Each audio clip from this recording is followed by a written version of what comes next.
All right, folks, welcome to the Gritty Podcast. I am your host, Brian Call, and today my guest is Sinjin Anstibrook.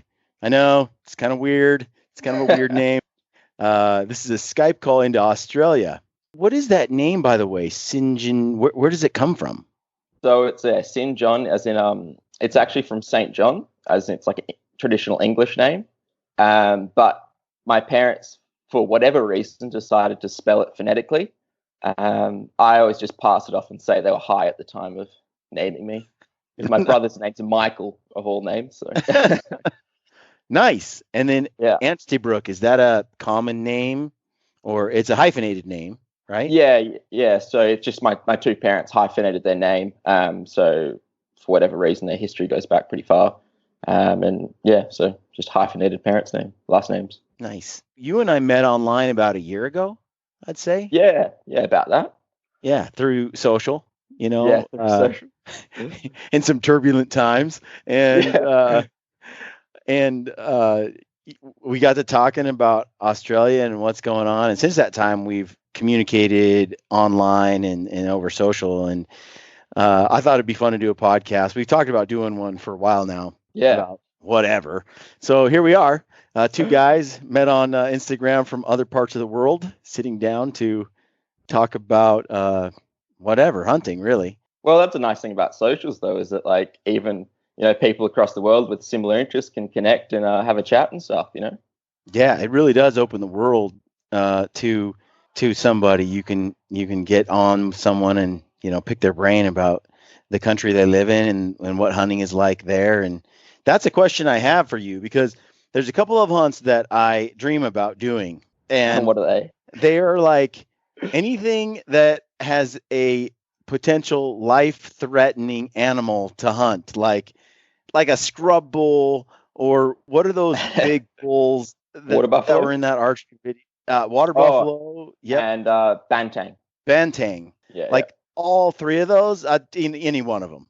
They're all like on the list of that would be epic, Yeah, well, it's funny though because I've actually, me and a mate were chatting. We might go up and try and take one of those water buffalo at the end of the year with a bow and mess around with a rifle. And yeah, just because it's my mate's got a friend who's up there. He lives up there, so it looks like we've got access, and we might try and do that whole little adventure. It looks pretty intense, man, and you all got like you look at what I do, and I hear Aussies all the time and folks from other parts of the country that are like, man, grizzly bears freak me out, like, but if you guys have crocodiles, the thing with a grizzly bear, at least they're like some kind of modern mammal, but crocs are like prehistoric dinosaurs. Yeah, but like it's only like a small area of Australia that has crocs, and like even then, like just don't go swimming in a creek. I'll tell you what, just the fact that they are somewhere connected to the island freaks me out. Yeah, but you got to remember, Australia is like massive. It's like as where I am right now to like where there'd be crocs is like a 20-hour drive, 25-hour drive. So that's not that far, dude. Hey, it seems far to me. Yeah. But you also have poisonous animals in the ocean, fish, critters, snakes. You have lots of poisonous snakes and spiders. Yeah, well, I did step on a blue ring octopus this year, which is probably one of the most poisonous little things in the ocean. So I remember that. Yeah, it was actually just funny. We'd gone for a dive, and then I got out of the water, and we were picking oysters off the rocks, and I looked down, and I can see its like little tentacle coming out between my toes, and I'm like, huh. And so I flicked it out because I had gloves on because we'd been diving, and I broke off two of its tentacles, and so I could see them, and like I could see that they were blue ringed, and I was like, I was like, babe, we may have to go to the hospital. And she's like, what? I was like, pretty sure I just stepped on a blue ring. And yeah, so it was funny though, because where we were, they're not really common. And so we went into the ER, and they're like, I think you're the only person that's ever even seen one up here. And I was like, yeah, that's my luck. Yeah, that's wild. And you've done a lot of diving, right? Yeah. I've that last 18 months gotten into it. I'm nowhere near as competent as like a lot of other blokes, but been doing a fair bit of it because we've just got such a massive coastline that you can so easily get a feed. It's like even me as like a really diver who like struggles at 2-3 meters in like swell, we can still get like a limit of abalone and octopus, and there's always like lots of fish. So yeah, it's really good fun. That's pretty cool to be able to get seafood like that. Yeah. But again, a little creepy. The ocean is another whole thing of intensity. Yeah, the great whites are a real worry. So that's like always in the back of your head, because it's probably, it's not that hard to find a great white in the south coast of WA.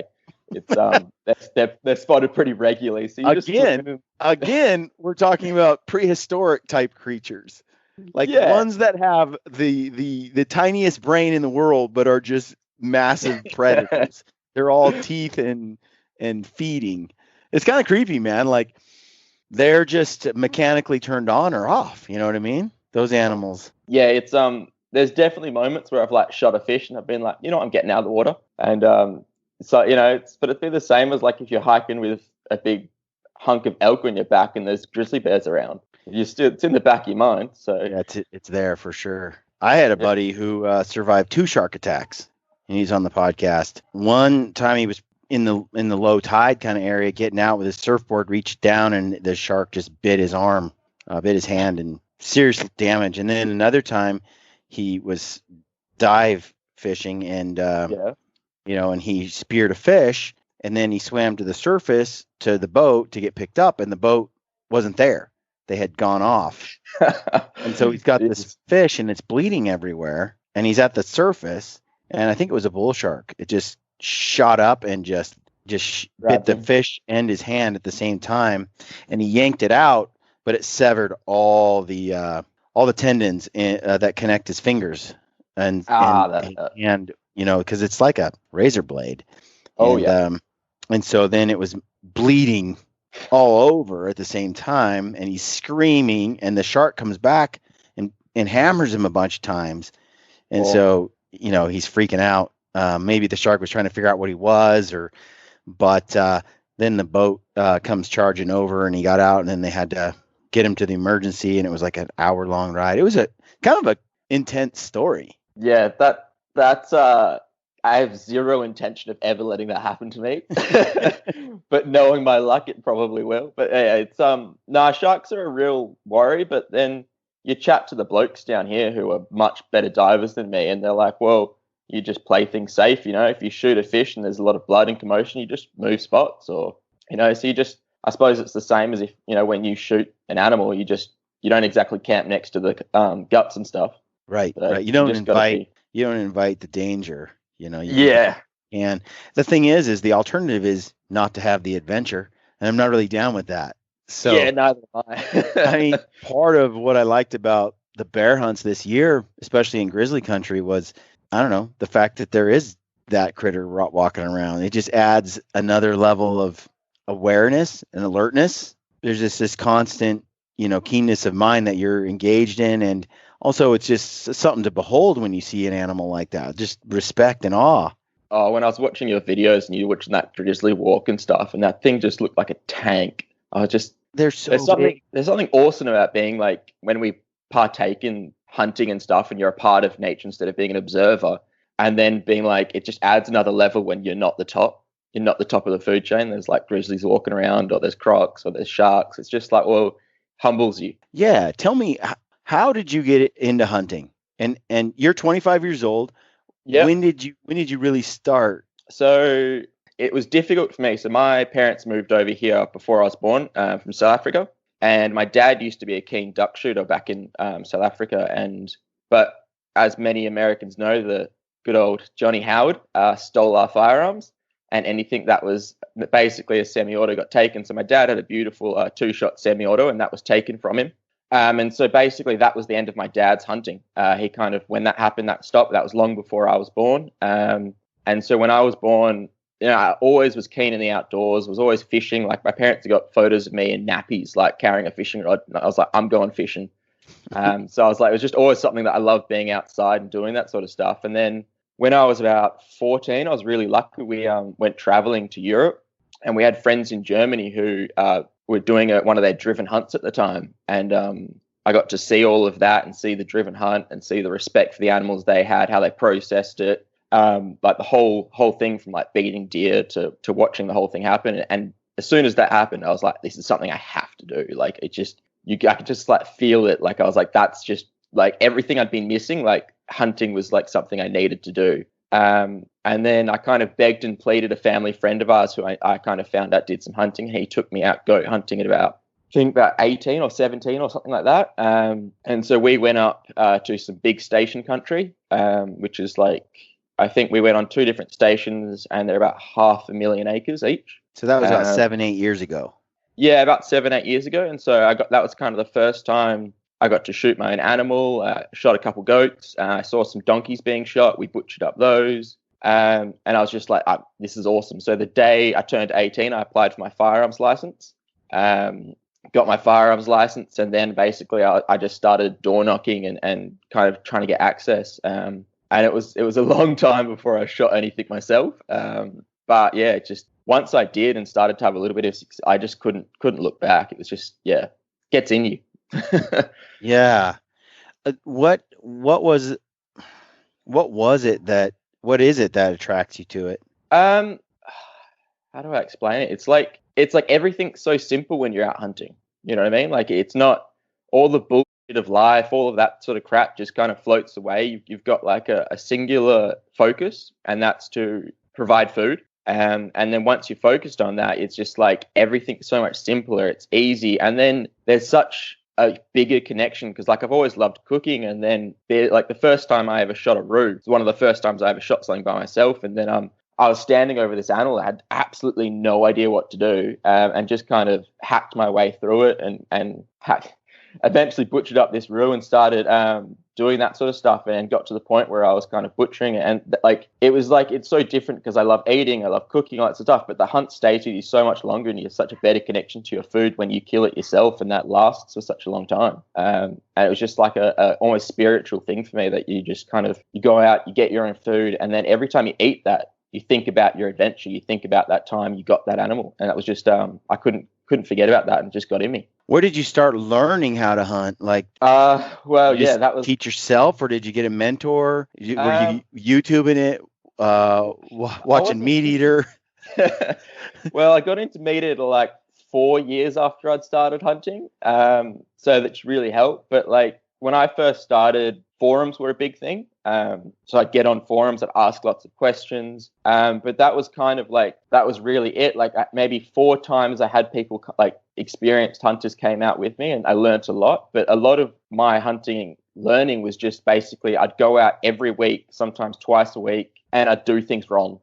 Yeah. And like I just constantly doing the things wrong, and then I'd do one thing right, and then I'd be like, how did that work? And I just kind of focus on that. And then so it just was like years of doing everything wrong, and that sped up to actually having some success. And that was a lot of what my learning was. My mentors, which I was lucky to have, were really lucky in that they kind of just pointed me in the right direction of where maybe I should go door knocking, and suggested where I should hunt, not where I should hunt, but like where I should knock on farmers' doors. And that's kind of how I got access to those places. Yeah, recently I was watching some YouTube video that you put together, and on the YouTube video, I see you archery hunting, with a bow, and you got your bow. And how is that your first archery? Like, how long have you been doing the archery thing? Well, so originally I actually bought a recurve before I got my firearms license, and then basically I was just sucked at it.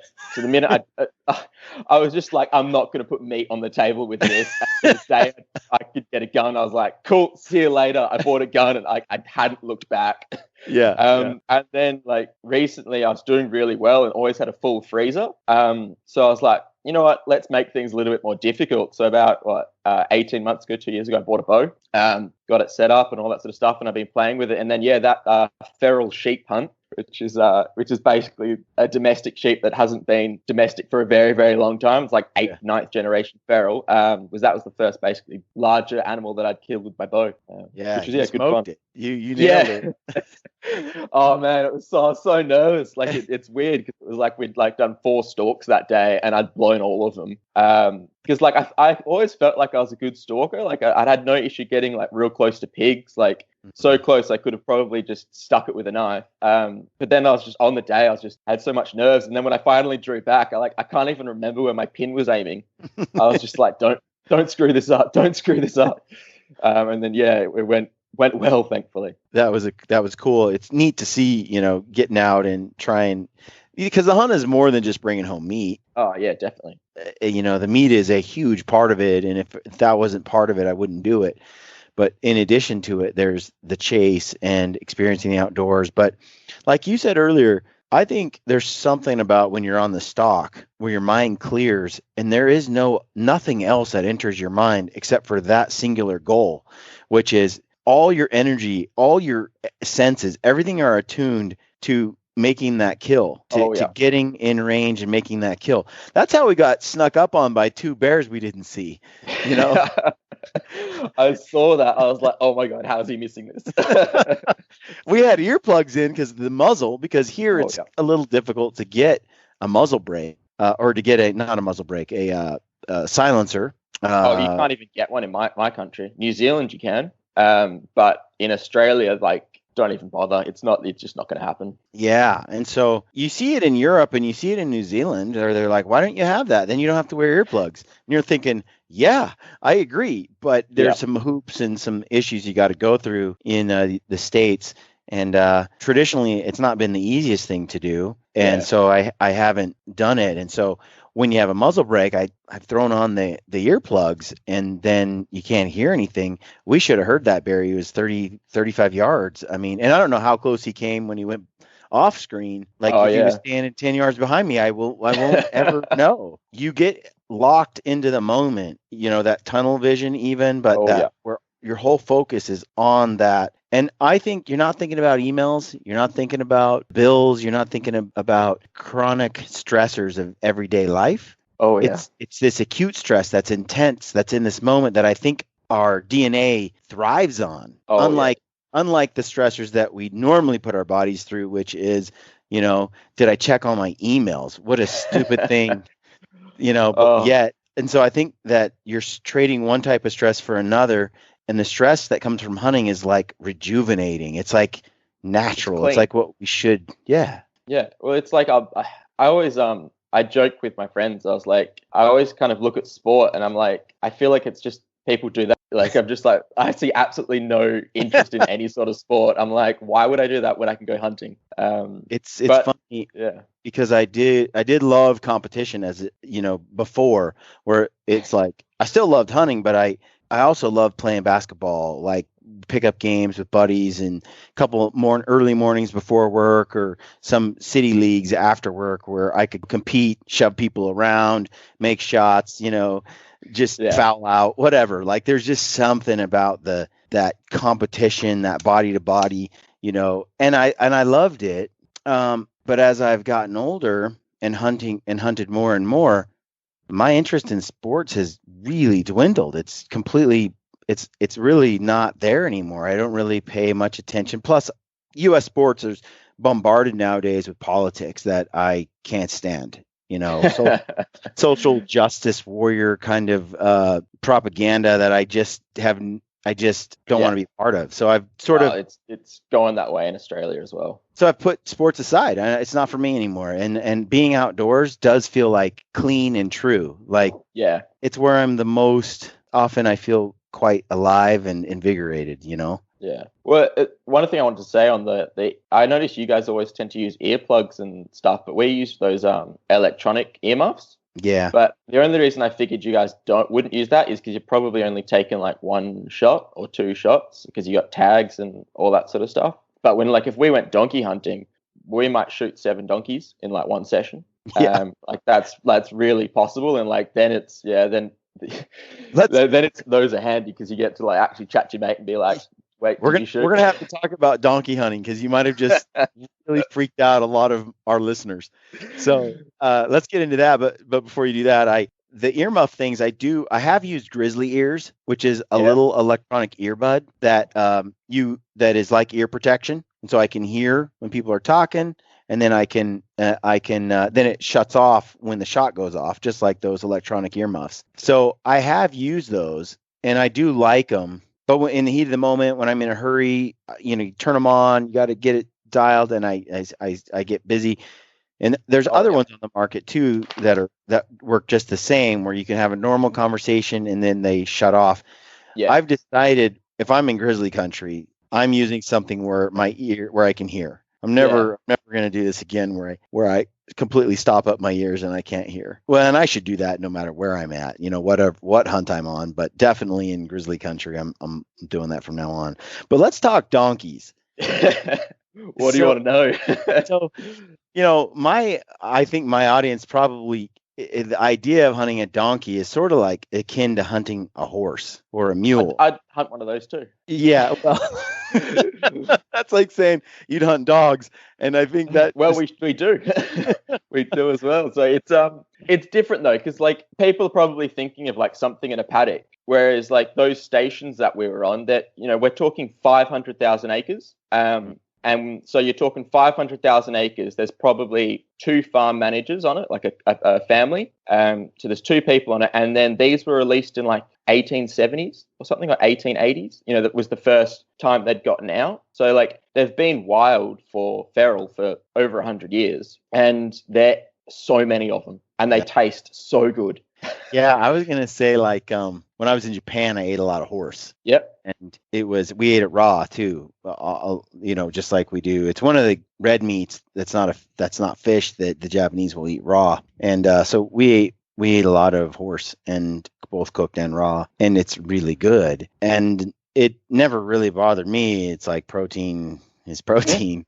Exactly. But I had some mission companions that were with me that were like, I can't eat a horse. Like morally or emotionally, they had issues with it. I'm not wired that way. I've heard Ranella talk about hunting bears and say something like, it's kind of hard for him to shoot a bear. And I don't know if there's something wrong with me, but I don't put them in any kind of hierarchy. Like, whether it's a chicken or a bear, as long as I'm not endangering, as long as I'm following guidelines set by biologists and I have a tag and so forth, as long as it's ethical in the sense that I'm not taking more than I should from nature, I don't care which animal it is, if it's legal. Like I don't have any like emotional ties. Yeah, well, I look at it as like if I can do it sustainably, and if I can do it humanely, so you can put the animal down quickly, like I just really don't see an issue with it. And like the area where we're going, if you watch that recent one, I'd shot that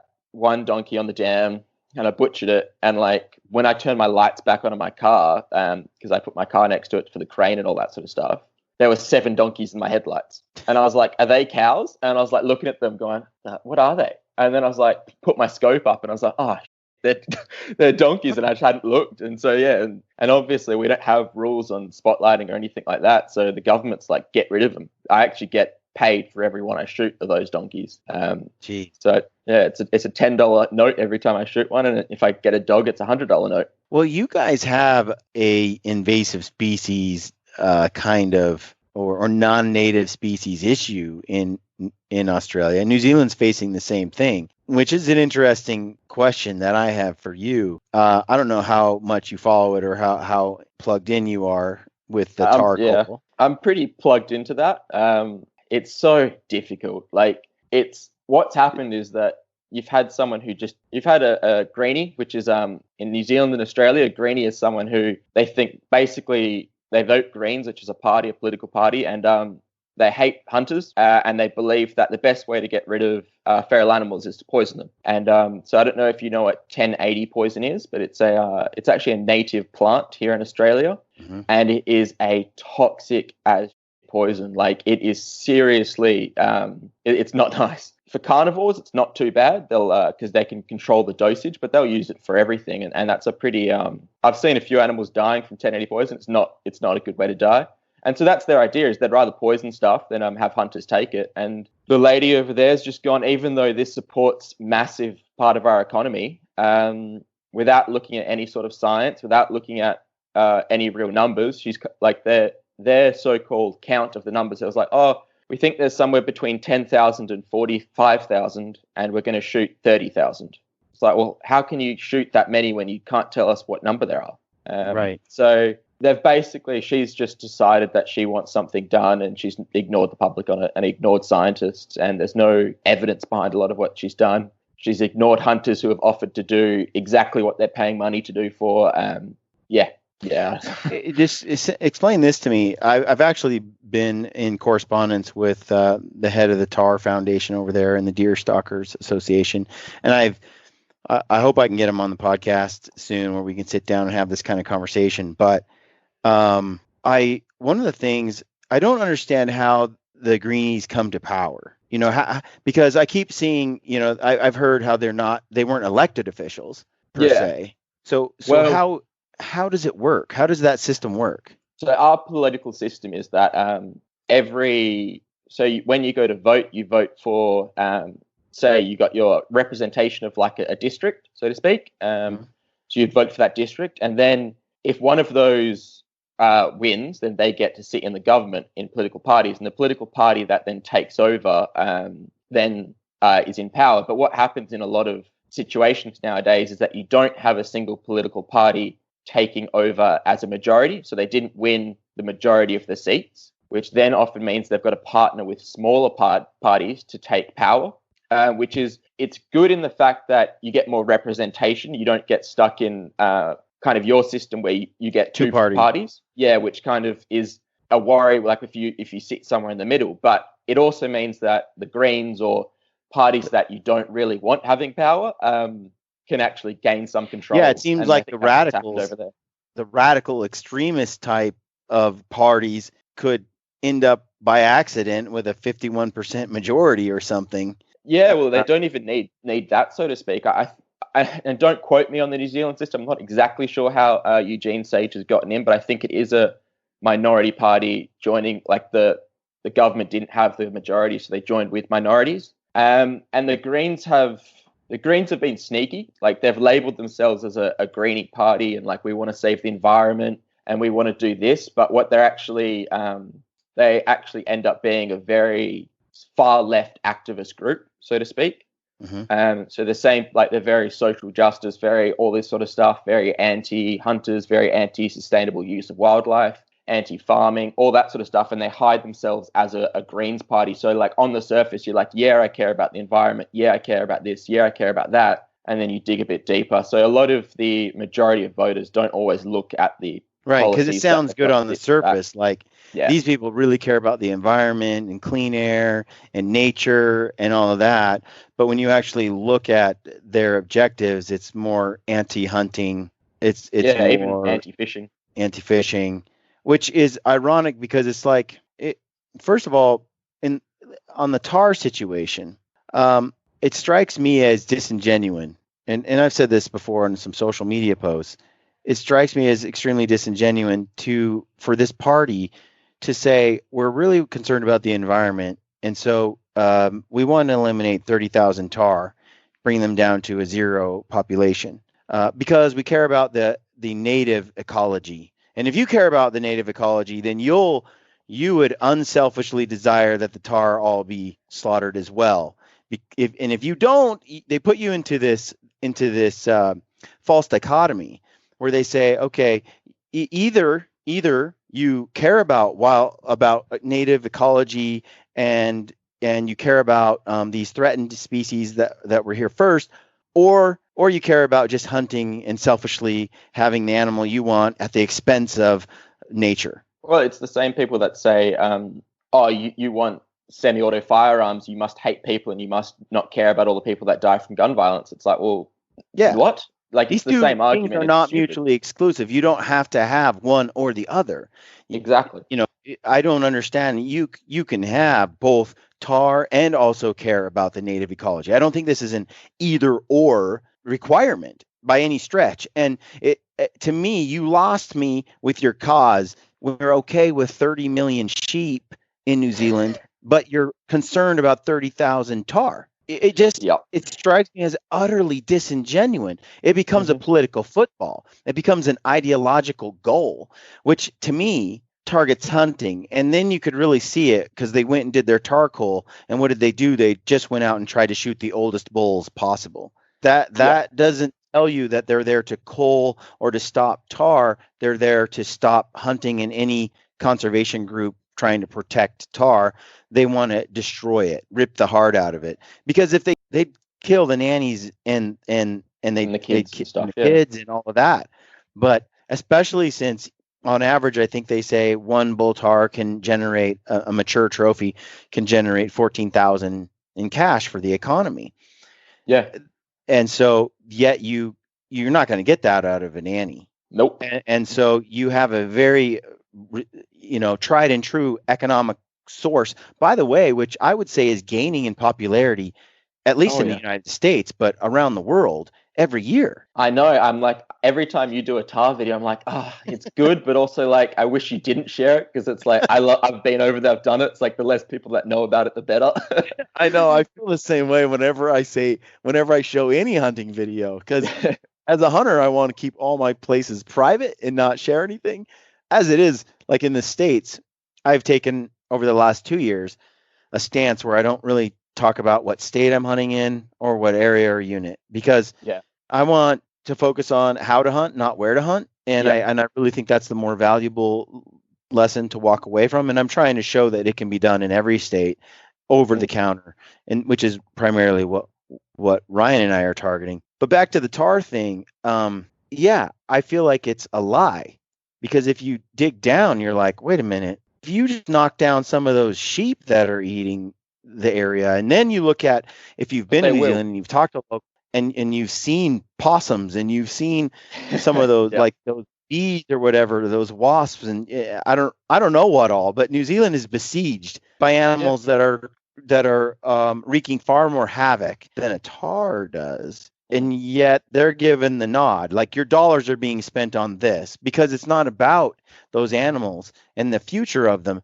It's about an ideological agenda to, I don't know, just anti-hunting, which is so funny, because it's like the premise that they care about animals. Well, I think there's 1080 poison. Yeah, well, that's it. Like, I think there's two parts of it. One, the tahr are an easy thing for them. Like, all of their eradication on the stoats and the weasels, the possums, it's gone horrible. They've had very little success. So I think for them to send a chopper through and smash them out is it's an easy win for the people that care about that and want that killed. And they will. It'll be a cascading effect, though. They'll take the tahr out, then they'll take the sheep out. They'll just move their way down the ladder. But I think I may be wrong, but like from my point of view, and I don't know what a lot of the New Zealanders bloke, but the guys that I went hunting with, it's like they wouldn't mind the population being dropped. But I think the issue is that they've just gone in and said, we're just going to get rid of them all, instead of going, well, look, how many could we have in this landscape without doing a detrimental effect? And they're happy to pay for it. Like, all the hunters I've spoken to are happy to pay for a biologist to do that work, to pay for the chopper surveys, all of that sort of stuff. But instead of looking at it as a sustainable resource that they could manage at a low population, they've just decided, let's get rid of them. And it's a shame. It's a big shame. Well, it's funny. I do have some purists who come to me and they say, and I sympathize with them in some level, where they come and they say, Brian, if you care about, New Zealand, then, and you were really looking at it from a nature perspective, an environmental perspective, I can't stand with you on this issue of protecting this non-native species. And on the surface, to me, that sounds great. The naive person who hasn't spent time there, doesn't know the animal or the politics on the ground or the situation, might listen to that and go, yeah, absolutely. And it might come off as selfish to me than for someone who might advocate for keeping tahr on the landscape. But as I've spent time in New Zealand and as I've talked to people, and my response has been to these folks, this isn't a either or option. When you look at Kodiak Island, for example, in Alaska, I just hunted mountain goat there last year. Got a great mountain goat. That species is not native to Kodiak Island. Neither are Sitka blacktail, which are all over the island too. So Sitka blacktail and mountain goat are not native to the island, and neither are caribou, which are also on the island, or reindeer. Same thing. Yeah. Yet the state of Alaska within the United States is able to manage those populations through hunting to generate a lucrative income source, right?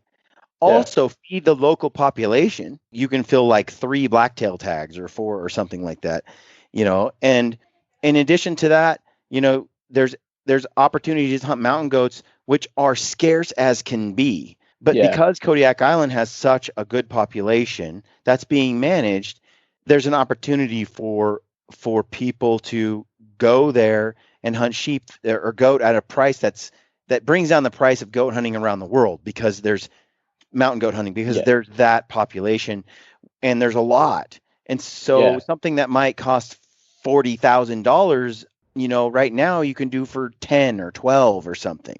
Still a lot, but it's Achievable. within the realm of possibility for a Yeah. blue collar guy. Yeah, And so exactly. it is not an either or. Kodiak, Alaska, the state of Alaska is able to have both the invasive species or non-native species inhabit the island, but also and manage it as a resource, but also keep it from destroying the island in its native habitat, right? Yeah. And there's this balance that's had through management, and it's an economic source just like any other economic resource that's available in terms of fishing or tourism, you name it. It's really unfortunate that in New Zealand you have a group of people who can't see the value in the tar in terms of its economic resource, and that in fact it can be managed to both in a way that, what is that number that population needs to be at in order to keep the environment healthy. Yeah. And surely there is a balance that can be achieved where you can have both. And finally, I look at it, dismiss the economic. I say this to people who are hunters in the United States who sit here and they tell me, we should just wipe out the tar. And I'm like, your great grandfather hunted elk, and his grandfather before him, and his grandfather before him, and now your grandfather and your dad, and then you. And now someone comes along and says, we're going to eliminate all the elk because they never belonged here in the first place. Are you okay with that? Let's say your whole business, your livelihood is built around elk, and elk has been a major part of your life, a theme throughout your life. And now you're telling that person, it's like them saying to you, sorry. And there's no room for discussion either. There's no room for negotiation. I've just decided it because I have the power to do it. So here we go. I'm like, you don't see that as a problem? You don't have any sympathy there? It bothers me. It bothers me because people don't follow their ideas, especially we get ideologically possessed, I think. People look at things from an environmental purist perspective, and they don't weigh all the little things. I think things are complicated. They're not as simple as people want to make them out to be. It's not just, nothing's like two issues against each other. There's tons of things that play a role. Well, that's it. And it's like, you've been to New Zealand, I've been to New Zealand, and you go chatting. First of all, every second person hunts. It's like everyone, because I would spend a lot of time in the country towns and stuff, and everyone is a hunter. And they're all, it's like it's a part of their DNA almost. To them, it's like, this is an animal that lives here. And, let's say they get what they want and they remove all the tar. Well, then you've got a struggling population in the Himalayas. So then what? If they don't make it in the next 10, 15 years, what the hell is going to happen to tar? They'll be gone. That's the thing that shocks me is it's like, are you not worried about the future of a species? You say you're an environmentalist, but they're embattled in their native Himalaya region in Tibet. That's like, okay, so you want to remove them from New Zealand, but they're absolutely endangered in their homeland. So I don't understand. Like, you can't make some room for them knowing that they absolutely thrive on the New Zealand landscape. It's like, let's find a balance here. And there is no shortage of people who find a New Zealand tar hunt to be a dream hunt. In fact, I, like you said, I put a video out.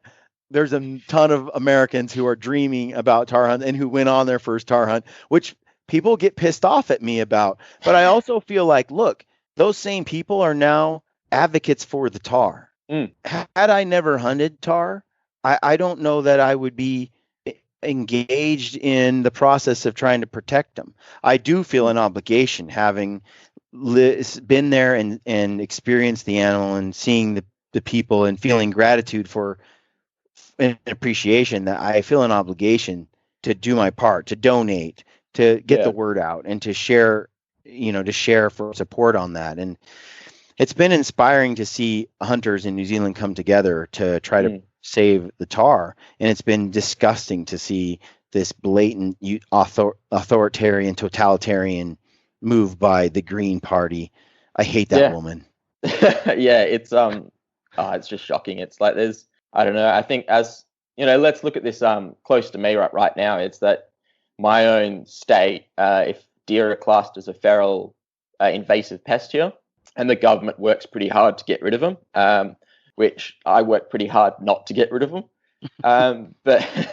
But like, I'll go out into a paddock and I'll see 70 roos and a deer. And I'm sorry, but 70 roos shouldn't be in a paddock. It's like, what's happened is we provided such a good environment for them. You know, we've got green grass, constant water, everything they could possibly want, and they breed very quickly. So their population booms. It's like, you can't honestly tell me that 3 deer are doing damage when you've got 70 roos here. Like, it's just, it's idealism at its worst. One of the other things I wonder about is when it comes to New Zealand, when it comes to Australia is a lost cause. I think there's like the feral cat issue. I don't see how you can get ahead of it. I think that it's like that ship has sailed. And I'm no scientist, right? So I don't really know. But I look at New Zealand and I look at Australia, and sometimes I wonder, you know, what can be saved and what can't, because some of it's doomed. Yeah. Some of it's doomed, and I don't think there's anything you're going to do to stop it. Yeah, we're going to at best slow down a lot of things, but like, there's just some animals in WA that I've been lucky. Like, we've got some pretty cool mammals on the mainland. Like, we got some quokkas and stuff like that, which on the mainland, which most people don't realize they're even there. But they're disappearing just from foxes and from cats and all that sort of stuff. And we've got a lot of feral animals, and we can try and reduce the numbers. But, you know, we're just never going to get rid of them. Like, our pigs are just going up and up every year. They're spreading everywhere. The donkeys they're one of the few animals we could actually, you know, drop significantly. But the money's not there to do it. So most of the places where you've got the worst feral animals, you can't get a chopper in. The bush is so thick that you walk in it and it's nipple high, thick scrub. And you're not going to do anything. So right. Yeah, it's difficult country to try and control feral animals in a lot of the area. Yeah, and New Zealand, what did it evolve on its own, isolated from the rest of the world for some, like, what is it, 85 million years? Yeah. That's a long time. Yeah. That's a long time. And for 85 million years, they didn't have mammals, and no pressure to cause a bird to become to be a flying bird, or at least a tree nesting bird. Like no animals. I mean, all those ground nesting birds in New Zealand, I'm like, I don't know what can be done with some of those when you got possums that are just out of control. Yeah, we hit like 3 on our car just driving there. It was crazy. Like, they're everywhere. Like, I was like, oh, that's a fairly big bump as I hit it. Same here. We saw them everywhere. They're all over the little huts and stuff. We ran into them constantly, and they're eating some ungodly amount of grass and bush. Yeah, I just kind of wonder, you know, some of that is, I wonder, are you slowing down the inevitable, and is it better to rip the Band-Aid off, you know, or do you? I think there could be a very comfortable equilibrium with an animal like the tahr. Like, you know, we can see quite easily how easily you can control them. Yeah. And so there could be a very healthy equilibrium of what's a sustainable population that's causing an allowable amount of damage that's not actually too bad, and allows the plants to grow back and all that sort of stuff. But what we're seeing is that, you know, they're trying to wipe them out. And realistically, the choppers are only getting the dominant animals, because you've been there, you know that any of the non-dominant animals are basically what they call scrub bulls. They're sitting in the low areas where it's as bad as is here in some spots. You can't see 10 meters in front of you. And, you know, there's always be those juvenile animals in that low-lying area. So I don't know. It's well, not only that, I saw those animals run and hide when they heard a chopper long before it got there, and dip down in grass and disappear. Yeah. They get old for a reason in areas where they get shot and they know about it. there are going to be smart ones that Yeah. figure out how to evade the choppers and such, but then they poison them too, which is just cruel. Yeah, I've done some work with 1080. I've seen its effects. I can allow it for a carnivore. I can understand it, but for a herbivore, you just can't control the dosage. And like anyone that tells you they can is just lying to you. You know, it's a very cruel poison if it's not in a high dose. And so like on something like a feral dog here, or a wild dog, or dingo, whatever your political persuasion is, it's effective and can be done humanely. But when you're using like something like a tar, a deer, any sort of herbivore, it's just not right, really. And I did some of that study. I looked into a lot of studies when I was at uni and stuff like that, and I just kind of couldn't get behind it. Yeah, it looks like when you see the effects of a mildly poisoned animal and then the suffering that goes on there. They say that the half-life of the poison is short, and therefore it disappears into the water, and it's all fine, and the poison's not there anymore. So we go up to station country, right? And this is areas where they'll do aerial baiting by the ton. And I mean, like, they'll go shoot 10 donkeys, and then they'll have 15 people there for days just cutting cubes and injecting it with 1080. They've had dogs die, like pet dogs, die in areas where they haven't baited in 20 years from 1080 poison. Like, if it doesn't get rained on, if it gets under a rock, that lasts. It's horrible stuff. And it's like all the stuff they tell you about the half-life just is bull. When you've got dogs dying in a spot that hasn't baited in 20 years, you can't convince me. Yeah, and it's a tough situation because you want to save the animals, right? You want to save, you want to decrease the population, I should say, to save other animals. But one thing about it is, how do you, when you're poisoning possums and you're poisoning tar, how do you not poison other native animals on the landscape? Well, that's the thing. When you look at all of the, you only need to do a quick Google search to see all of the side animals that have been poisoned. The amount of Kia is a big one they talk about over there. When I was chatting to the blokes over there, they're like, you see Kia poisoned by 1080. And for the same thing here, we're like the reason WA or Australia uses so much of it is because it's a native poison here, and a lot of animals have, to a degree, a resistance to it. So that's why like you can almost get away with it in Australia, because if we drop 1080 poison and a eagle eats a bit of it, or something eats a little bit of it, generally, and in a general case, it's not going to kill them. And from what I've seen, from what the vets have told me, it's like because our native animals have evolved around it, they can kind of. So to a certain extent, and in Australia, it works well because you're really hitting the invasive species with it more. Exactly. Exactly. Whereas over in New Zealand, it's not native. So. Right. Yeah, the whole thing has been sickening. Yeah, it's I don't think it's going to get any better until the election, and that's if they vote smart and vote it out. So from what I've heard, their fate is sealed. They're going to be voted out. Yeah, I think so. And so a lot of this and this activity that they're doing here is because they know it's like a lame duck president. They know they're done for. So they're like, since we're not going to get reelected, now's our chance to do as much damage as we can, eliminate as many as we can because this is a death knell for their party to make this great of a stand. When you see the video of Tar being shot and left to rot on the side of a mountain. Oh, I just can't get behind it. Hey, it's just like, it's such a good meat.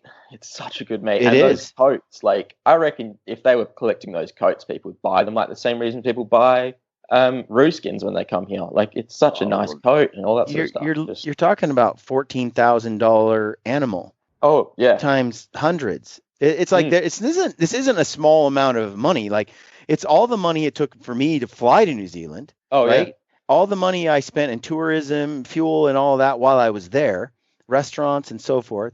And then it's the money I pay for helicopters and charters and for guides if I use them, and processing, hotels, and then bed and breakfast, and then coming home with it all. New Zealand gets all of that revenue from me. You can't ignore that economic value, or you can to your detriment. Yeah, well, that's you've got whole communities there that basically make their money off tar. And like when you think about the helicopter services, and as you've already, I think you might have seen it as well. I saw it the other day. Is that one's already dropped out of the cull, and it's obvious because you're getting tourists that are going. But when like we went on our helicopter service, they're like, yeah, we might have 2 tourists for the day, and then we might be doing 10 flights, and the other 8 flights are tar hunters.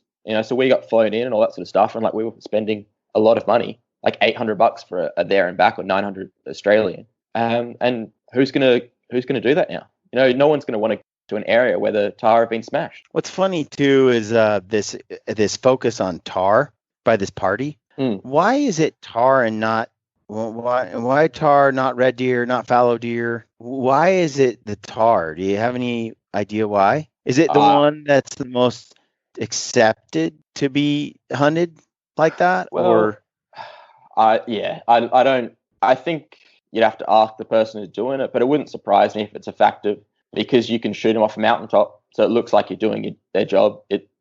It's hard. They can claim it's hard for them to get people in there, but that's been pretty debunked massively. So I think it's just a matter of that. And then they're trying to say that they're destroying the alpine habitat, but we just keep going back to they could be doing a sustainable option instead of just deciding to wipe it out. But they don't want to. They've just decided to click the wipeout option. And if they said we're going to try and get possums under control, everyone would laugh at them, as they have, because they still haven't got it. Well, the thing is, everybody knows that it's had livestock or that's had horses, any kind of paddock. You can have an animal out there grazing in one paddock to the next paddock. You just can't put 30 in there, or it'll be a mud pit. There is a sustainable level of grazing that can occur without a detrimental effect to the paddock. It's easily done. So it's sort of laughable to say that, because some people wrote to me and said, well, it's because they're destroying the alpine environment because they're eating it all. And I'm like, yeah, but you can have a number that doesn't do that. There's a big country there. And you have entire mountain regions in New Zealand that have never had tar on them at all as well. It's not like tar inhabit the entire, both islands in every mountain range. And if that was the case, though, they wouldn't be trying to smash them in the low-lying areas. There's a lot of low-lying grassy lands, like you showed in one of your videos, but like we saw when we were over there, that they're not alpine regions. They're low-lying, hills where you might have like a 500-meter hill that's basically more or less pasture that you've got tar on. So why are they smashing them in? Yeah, then why are they smashing them in those areas? Like, it just doesn't add up. Yeah, true. So you've got some weird, like the donkey thing. Okay. Yeah. So, this is wild. What are donkeys like? Because you're telling me that you're hunting a donkey. Now, I imagine like one of the animals, if I were to go to Africa and spend time there, one of the animals I've always been fascinated with, watched, and always wanted to hunt is a zebra. Well, donkey's a poor man's zebra. Isn't it though? Like it seems like it is. Exactly what I call it. Particularly, if I really wanted to please some people, I could paint some stripes on it, and that makes people a bit happier. But it's just a poor man's zebra. Like you're talking about an animal you can have. Where I go, like I've seen, you might have mobs up to 15, or you might have lone jacks. So you've got different mobs. If you get, you might get lucky and see a young jack that's just been kicked out, and he's more curious than afraid. But if you get a mob, they've almost always been shot at, so they're super switched on, and they'll kind of be like, "Oh, that's a human, that's a car, I'm out of here." So it's like they're pretty well pressured. They're used to being shot at. Like I chatted to the farmer, and when they did their muster for the year, they shot 150 in 4 days. So they get shot. Oh, and that's not even a dent, man. That's not even a dent. Like it's, yeah. Wow. So when I go there, I'll shoot like, I think the most I've ever shot was 7 in one trip. And it was that was brutal, just trying to process as much meat as possible before the heat got us. But yeah, like they're super switched on when they're shot at. They're like, so unless you get like a young jack, which is curious, they're like, they see you and they're out of there, which is just so much fun to hunt. And then you're hunting them in like 450,000 acres, and you're literally the only one there. There's no one else there. It looks like desert plains. Yeah. Like it seemed like there was a lot of flies. Oh my God. Well, I'd run out of meat, so like I went during February, which is just rough. It's like, well, it's 40 plus degrees during the day, centigrade. So I think that's like 110, something like that, 110 Fahrenheit. Oh, it So looked like it's Phoenix, Arizona. I mean, yeah, it it's looks like probably a lot like Phoenix. that. Yeah. So it's super hot during the day. At night, it dropped to 32 degrees centigrade, which is uncomfortable to try and sleep in. But yeah, Those so it's hot. donkeys seemed totally adapted, like in their zone. Well, like if you watch the video, you see the two donkeys sitting in a salt, like one of the pans, just Yeah. standing there, and I'm sweating in the shade, and they're just standing there, and they're looking at me, and I'm like, I was pissed off at the time because I'd left my gun in the car. I was like, I'm gonna try and get one with the bow, Yeah. and I was just watching them be like, I should have grabbed the freaking gun. They're at 180 meters. It's like an easy shot for me. I really wanted that chocolate coat as well. I was like, that coat would be so nice as a rug. But they're like, you can tell by that. I was 180 meters away. I'd been sitting under a tree all day, so hadn't moved. Wind was Dude, in they my pinned face. you. And They pinned you. oh man, they were onto me, like absolutely onto me. So like, it just gives you an idea of how much of a fun hunt it can be. And then at the same time, it's like there's no guarantee. Like Yeah. we've gone there. Yeah. If you ever worked with donkeys or mules, they're not dumb. They're Oh, God. smart. Yeah, And they get that's switched up. horses, I think, are they're incredible animals, but I think they're more instinctive than intelligent sometimes. They're also very smart, don't get me wrong, Yeah. but on a scale, I would say your mule and your donkey's a little step above when it comes to less sexy, less speed, but a little smarter. And they're tough animals, man. They are so tough. It's people laugh at me, but like as soon as I chat to people that have been shooting a lot of donkeys, they're like, man, they can take a bullet. Yeah. So it's like they can lock their legs, so they'll just stand there after you shoot them. So like it's oh God, it's making me want to go donkey hunting right now. Like I love it because like you shoot one and you fill your esky so quick. Like you get so much meat off them, and it's such a good meat. Is it esky a cooler or something? Yeah, like a cooler. So we call them eskies here. But yeah, like you'll easily fill like one or two donkeys, and your eskies are full. Jeez, no doubt. I mean, it's a big animal. I mean, bigger than an elk, right? I don't know the conversion rates, but it's like a donkey's 200 kilos ish. I'd have to Google it to tell you, to be honest. But yeah, it's no, they weigh a fair bit. And well, if you watch the video, you see me struggling to bloody get it on my crane and move it even a little bit, just to process it. And that's it's everything about that hunt I love. Like I absolutely love it. And yeah. So it says 200 kilos would be 450 pounds. So what's that? What's an elk? An elk would be bigger. Yeah, bigger. Yeah. But a donkey, I mean, it can vary so much between, like, I don't know what the lineage is of the donkey, like a burro, like a little donkey or big donkey, because some donkeys are big.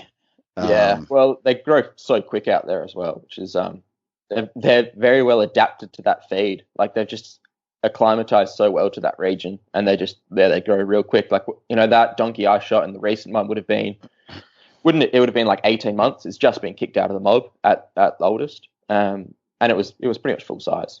Yeah, still that's bigger than an elk. That's bigger than an elk. I'll get that's not how much meat you get, right? That's the actual weight of the animal. Yeah, but I get pretty good conversion to meat though, because I've got the crane there on the back of the ute. I can jack it up. I can take whole ribs out, which I do. So I don't really lose a lot of meat. You've got to come do it. Oh man, it does interest me. A cow elk is around 500 pounds. So a bit bigger. And a bull elk can be as much as 700, although a Roosevelt can weigh 900. Jeez. And a bull, and where a Thule elk bull is around 400. It's a smaller elk, kind of in California region. So there's different weights. Roosevelts are huge. They look like a freakish, a truly big one. They have a horse Clydesdale kind of body with really long legs. Like they're tall. Yeah. And I think it's maybe just because they're adapted to the coastal environments Yep. and so they're stepping over logs and lots of Yeah. brush. So they're kind of like a moose in the sense that they got to be tall because of the country they navigate. So they've evolved that way, and they have smaller antlers because I think they have to go through dense thickets and stuff, and so they have thick, heavy mass, but Yeah. not tine length or width, and they tend to be Mm. V-shaped, and so a little different where those big plains elk out in Wyoming and stuff, they can be, or even eastern Montana, they can just be a little different. But yeah, I so look at donkey's a big animal though. yeah. Probably I about look. this. It sounds like it's about the size of a red deer. Yeah, yeah, it would be. Yeah, the red deer get fairly big depending on because we do have populations that have elk in them in Australia. I recently just put up a photo actually of that was a cross of a guy that shot one. But it's funny actually, the elk breeds out of the red deer pretty quick. So you'll have Crazy. like elk. Yeah, so you'll have elk in a red deer population, but it might not be there in 3 generations. They'll return pretty quickly to reds for whatever reason, which Yeah, I found super interesting. it's interesting because when you're in New Zealand and you see red deer that have escaped and gotten off, well, a lot of them are bred to a bull elk to put Yeah. more mass on the offspring. So you have all Mm. these hinds, red deer, hinds being bred to a bull elk so they can get more meat. Yeah. And then when they escape, I'm like, why aren't there more elk? Why Yeah. aren't there Well, more? And it just seems like the red deer adapt better or something. I think it's a genetic thing. I think like don't quote me on a lot of this stuff, but excuse me. When I Now we're chatted making to a now we're making crap up because we're not biologists. no, when I chatted to a mate who's got a lot more experience hunting red deer in Western Australia than I do, and has seen those transition from elk populate, well, not elk crosses to more of a red deer population. He reckons that the elk might be more of a recessive gene, and he reckons that maybe the way that it encourages the antlers to grow might mean that it's not as successful in the environment. Mm. And so he thinks that might select out for the elk gene. But you even look at New Zealand, and they've got the Fiordland project, and they're constantly worried about red deer moving into the elk area and taking and hybridizing, so to speak, because they're worried that that's going to end up with just a whole hybridized mob. Right. And elk are cooler the way they bugle. There's no question. Like an elk bugle crushes the stag roar. Yeah, well, I've got a mate in New Zealand, and he's like, "Man, if you want to go chase elk, we'll do it." And I was like, "Oh, all right, let's go do it." Because I was literally just thinking about it the other day. I was like, I've got enough frequent flyer points to make a free trip to New Zealand.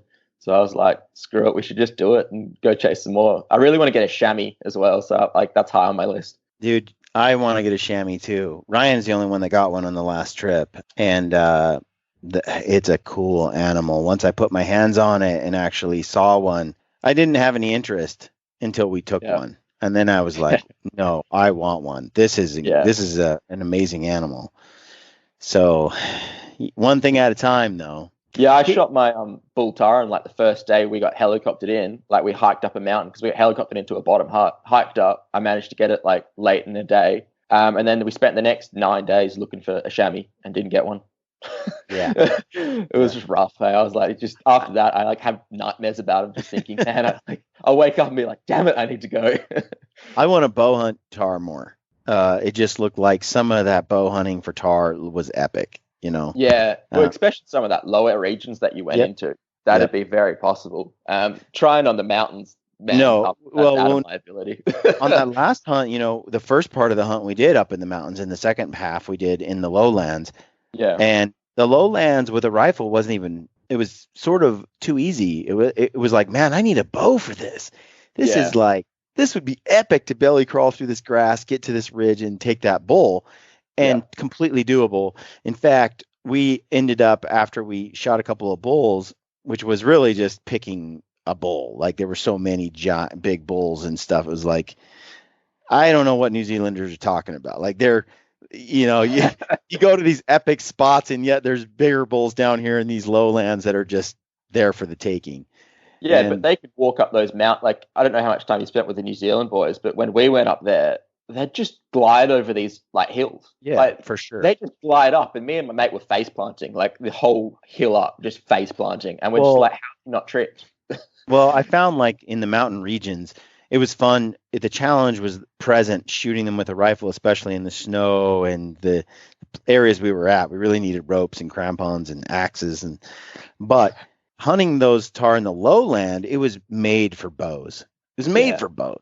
And we belly crawled to like 50 yards, 40 yards of a mob of big bulls like strutting each other. And we could have smoked a couple of bulls if we had bows right there with bows. And it's a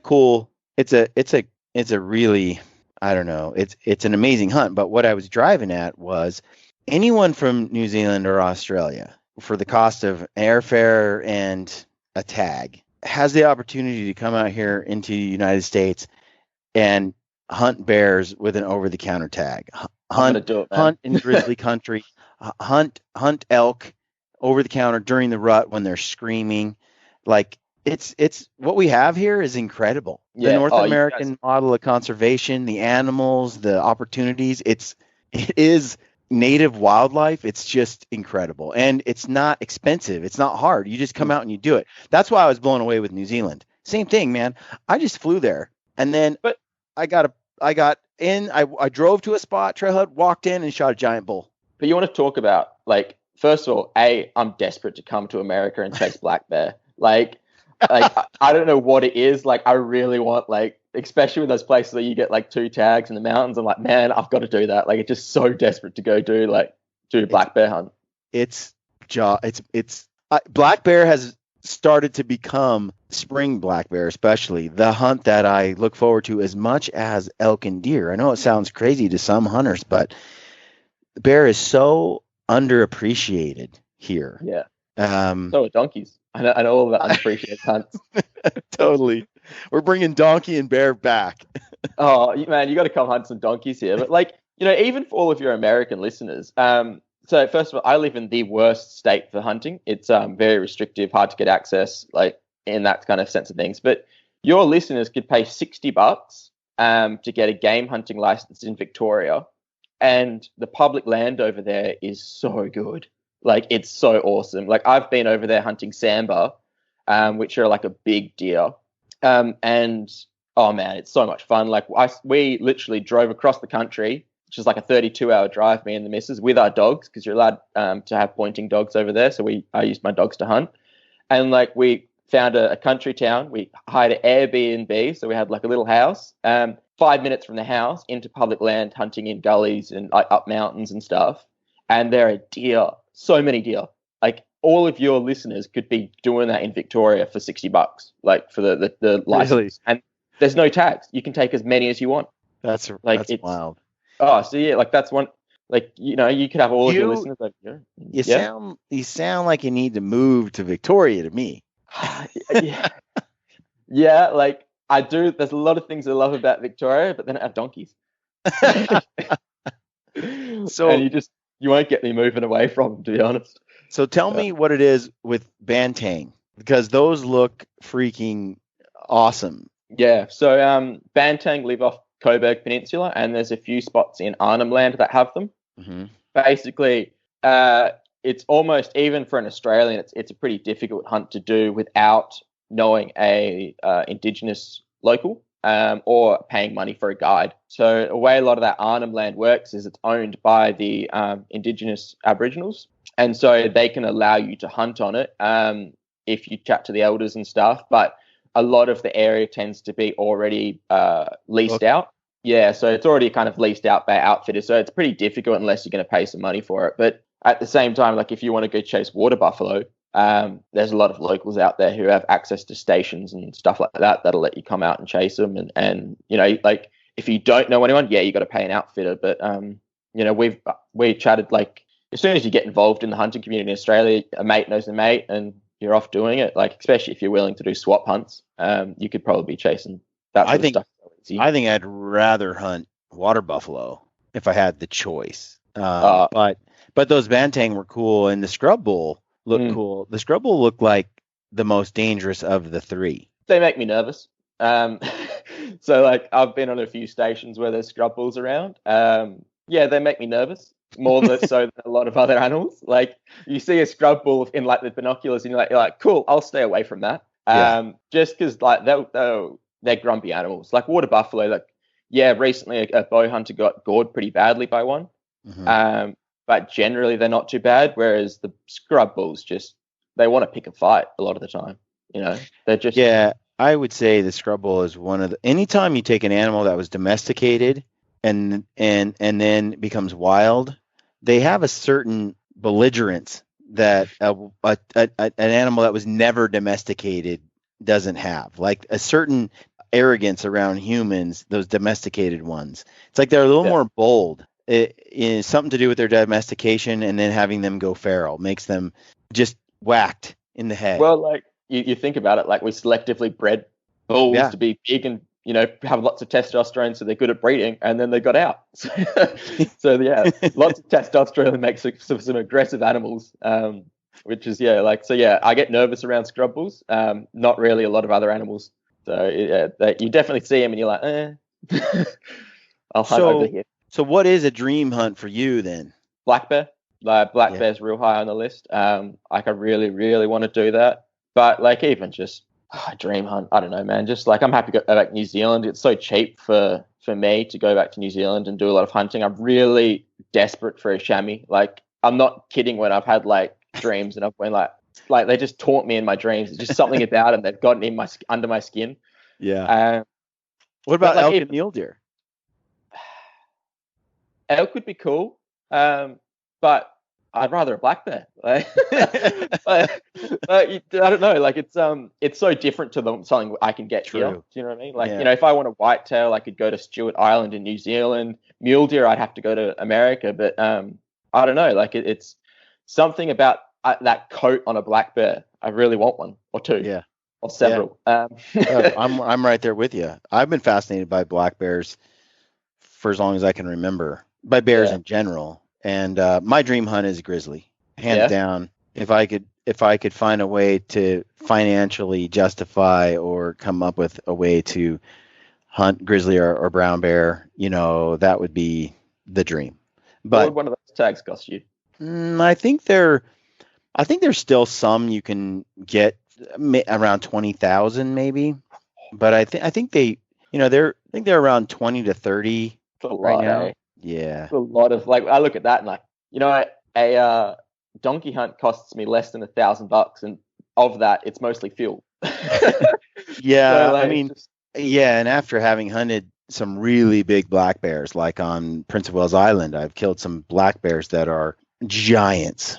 Like heads, paws, shoulders, muscles, weight, just absolute behemoths of black bears, 21-inch skulls. Right up there with your grizzly. There's a difference between a mainland grizzly and inland grizzly. Although those grizzly bears that we were coming across, there was one that looked like a freak. I do think that you can go to Kamchatka in Russia, and I think that the cost is much lower, although I haven't really looked into it, but we're kind of looking into it. Ryan Lampers, my buddy on all my hunts there, he was a fishing guide in Kamchatka for a few years. That's where he met his wife. He's done I believe so. Maybe he met her in Alaska, but he was a guide in Russia, and it was sketchy, but there are more brown bears, grizzly bears in Russia than anywhere else in the world. And so they have the bigger population. Alaska is really kind of second in line, than Canada. But I think there's 122,000 grizzly. I could be wrong. I knew that number a little bit ago, but now I forget. Maybe it was 122,000 total, but a large number are in Russia. And but then you got to go to Russia. Yeah. And that's a big downside. that has its perils as well. But yeah, a giant grizzly bear would be.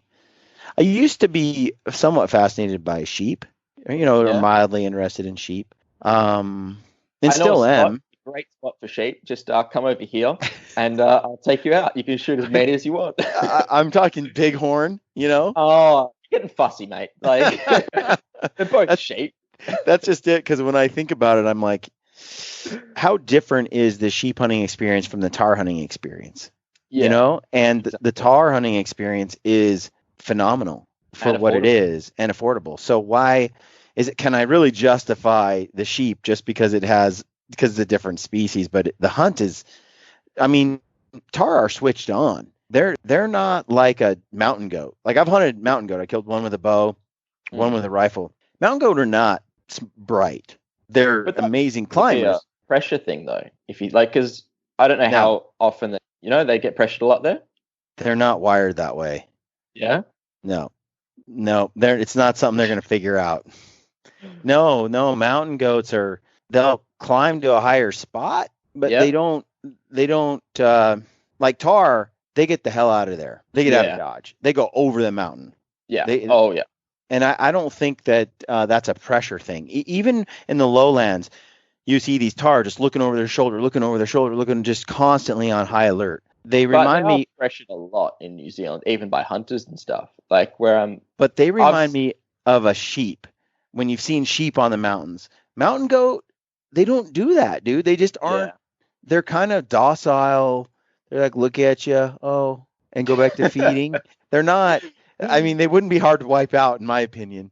What makes Yeah. a mountain goat, what makes a mountain goat difficult is where they live. Yeah. Literally on the side of a cliff, 3,000 feet Yeah. over a free fall to their death, and they just chilling, eating moss, stretched out over a precipice 4,000 feet down, one slip, and you think they're dead, and they're just like eating this little thing like it's nothing. Yeah. So when you deal with an animal like that, good luck getting it without it turning into a pile of bones and a meat sack when it hits the ground. So with mountain goats, it's more about the horrendous terrain that they'll live up in. I think they have adapted to just stay in those locations so that they're safe. So Yeah. they haven't evolved to be super high alert or to look over their shoulder because Yeah. they just don't put themselves in situations where that's a skill they need to have. They just stay where it's safe. Yeah. No animal's going to get them there. And so they just don't come down very often, you Yeah. know? That's been my experience. It's different. Mountain goats are not like tar, not even close. Not even Are we going to close. get you to Australia, do some hunting here? You know, I've wanted to. I wanted to go there, like I said, and pigs are a big one. You got Yeah. pigs everywhere. Oh, the Cape York pig's crazy. You could shoot 30, 40 pigs with a bow in a day. Well, and Um, then the fallow deer there looks mm, pretty legit. yeah. And then you've got some red deer, rusa, and I mean, all of it kind of. Australia sort of reminds me of this hodgepodge of things, and it's almost like who you know and where you go. You know what I mean? Yeah. Yeah. Well, like you can pick a spot in Australia and you could be hunting something completely different. And a lot of that was because I don't know what you know, but like the same society that a lot of these societies were called the acclimatization society Mhm. back when the English were first moving here, and the whole point of them was that they didn't have animals that they thought were suitable for a gent to be hunting. Right. So they imported all these animals, like they imported kudu into WA, Yeah. and like black buck and all these sort of like random animals to try and just see what would take. And that's what a lot of the species around Australia are, just kind of what did manage to take. But yeah, it's like you could be hunting sambar, fallow, red deer, sika, Chittle. chital. Like there's all these species to hunt, just depending on which state you pick and what you want to chase. Yeah. Yeah. Australia's an odd place. Oh yeah, yeah, but that's what makes it fun. What's funny too is I swear you might like on this Skype screen as I'm looking at it between the accent and the look, you could almost pass for Chris Hemsworth. Like just You're not the first person that said that. It's so weird. I don't know what it is, like which part is, but there is a resemblance there. You're probably shorter though. Are you shorter? You Yeah, bigger? yeah. No, I'm shorter. Yeah. But yeah, it's you got to come over, man. Got to come chase some animals here. I know. I was going to head over there to hunt tar, Mm. and the whole COVID Yeah. coronavirus thing struck, and so we had to cancel those flights, and now they're culling them all. No, Um, yeah, and then COVID cancelled quite a few of my hunts, which is a bit depressing. And then I Yeah. thought about, swinging over to Australia since I'm there. But yeah, someday I'm going to do it. We'll stay in touch, and then we'll Oh man, figure it I'll get you chasing some donkeys. out. I would love to, dude. I mean, like I said, it's a poor man's zebra. I'm not Oh, going to Africa anytime soon. Here's my thing: a lot of the hunts and the animals that I'd like to pursue are they require me to have a guide. yeah, I And could just drop you on the spot and walk away. If you want that, I'll just leave you enough water and I'll drive to the other side of the station. but And you that can text me if you have some success. Well, that's a issue for me. Not because I think that there's a time and place for that, but having been on hunts where I've been guided and not guided, Yeah. there's there's a dissatisfaction I have with not doing it by myself. Yeah. Like so often when I'm with a guide, there's rules, and they're like, you got to do this. We quit hunting at this time. You can't go this far because you might spook the herd, and then they won't come back. So, and there's all these, like the way that I would hunt on my own. I might go after that animal and then just stay the night all night and wake up in the morning to shoot it as it comes through, not even go back. That's how like driven I am. When you're with a guy, they're like, man, it's almost dark. We got another hour. Let's just call it a day. I swear they're all like 50% as dedicated as I am. Not all of them, but many.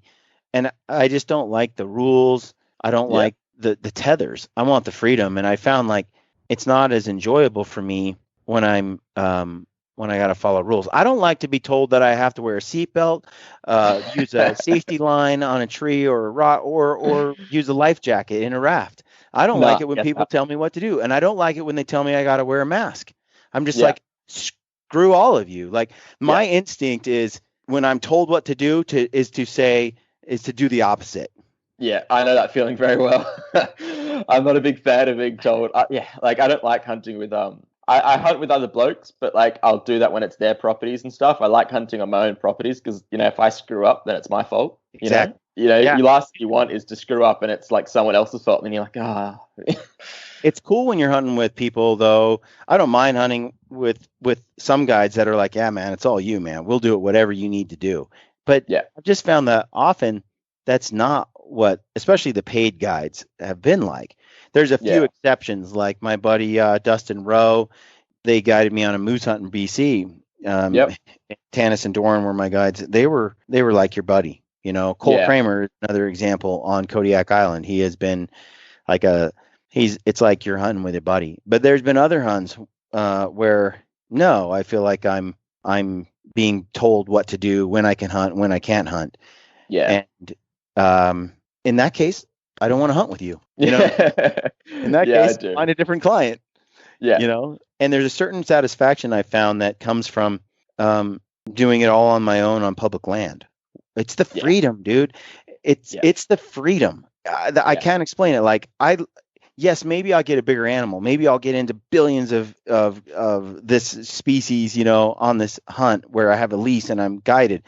But I feel like I don't have freedom. Yeah, and I know that feeling. At this point, especially with the way that it seems like our local governments have been and this COVID lockdown and everything, I'm as pro freedom now as I've ever been. Like, I am fed up with people telling me what to do or feeling like I have to comply to rules that I don't agree with. So and to me, in some ways, that's how a lot of guided hunts feel. Well, that's why if you come out to Australia, we'll get donkeys. And the nice thing about that hunt was first time I went out there, I chatted to the station owner. I said, so where should we go? And he goes, oh, west. And that was literally, and I'm like, we looked at the station and half the station is west. And I was like, any help with that? He's like, no, you'll find something around there. I was like, okay. And it was like, and you get out there, man, and it's like literally you won't see anyone else. You can do, as long as you don't kill his cows on that property, he's just like, get as many donkeys as you want. You see a wild dog, even better, he'll fall in love with you for that. And it's just, that's one of the reasons I love it, is like there are a few spots you can go where you're on 500,000 acres and you're not going to see anyone else. No, I told you a couple of years ago or a year ago, I'm all about the donkey hunt. Do it, man. And then we'll go over to Victoria and we'll chase some sambar and then I'll have some fun.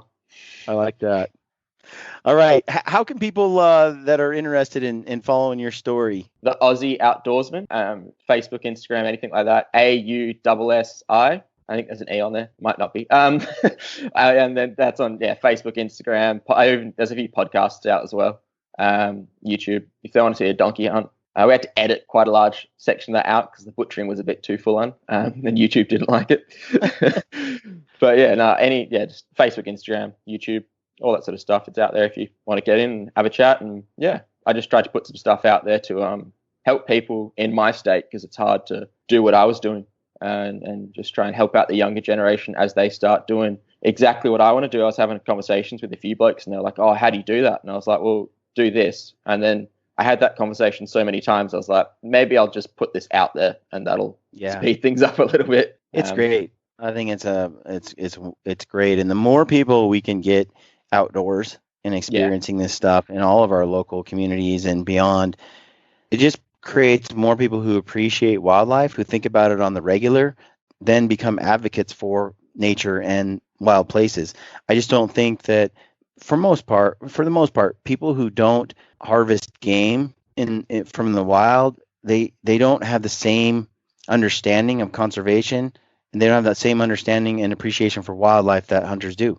So I think there's that connection. And so when you can turn someone into a hunter, you've turned them into a wildlife advocate, a conservationist. They're the same. And even just like when we go do a lot of fishing and spear fishing over here, because we've got such a large coastline. Like the minute you go out, all you can think about is like, next time I go out, I'm going to go get some abalone, I'm going to go get some crayfish, like all these sorts of things, because it's so easy. Like it's so much easier to do the spear fishing and fishing over here because it's you don't need a license for a lot of the stuff, and you get stuff that you can't afford to buy in the shops. So it's just and once people start thinking about it, once you have a connection to an area, you care for it so much more, and you care for the whole idea throughout the world so much more. Yep, I agree. Well, thanks, brother. Thanks for coming on. Thank you. Anytime. Yeah, folks, give him a follow, and thanks for tuning in. Stay gritty. Thank you.